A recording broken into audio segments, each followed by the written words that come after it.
Class 2 এ পড়ে, তার ইংলিশে কবিতা শুনলে আপনারা অবাক হবেন। Family, come with me and আসসালামু আলাইকুম দর্শক, এই ভাইটে দেখতে পাচ্ছেন তার একজন গর্বিত সন্তান। ফুল ভিডিওটা কন্টিনিউ করবেন। তার এই গর্বিত সন্তান ইংলিশেই আপনাদেরকে কবিতা শোনাবে, মানে অবিশ্বাস্য ভাবে সে ইংলিশে অনেক সুন্দরভাবে কবিতা বলতে পারে, মানে এত সুন্দর প্রতিভা। আপনারা ভিডিওটা কন্টিনিউ করবেন। ভাই, ছেলেটা কি আপনার? হ্যাঁ, আমার ছেলে। ভাইয়ের ছেলে। ভাতিজা, তোমার নাম কি? Riyadh. রিয়াদ। কোন ক্লাসে পড়ো? 2. ক্লাস 2 পড়ো। প্রিয় দর্শক, দেখছেন ক্লাস 2 এ পড়ে, তার ইংলিশে কবিতা শুনলে আপনারা অবাক হবেন। আচ্ছা, তুমি একটু দর্শকদের মাঝে তোমার একটা কবিতা শোনাও।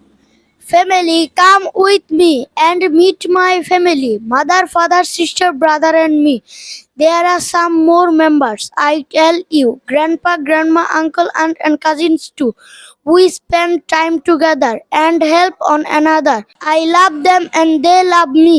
We are all a happy family. ধন্যবাদ। দেখছেন এত সুন্দরভাবে সে, মানে আপনারা তো শুনতেই পারলেন, বাকিটা কমেন্ট বক্সে জানাবেন। ধন্যবাদ।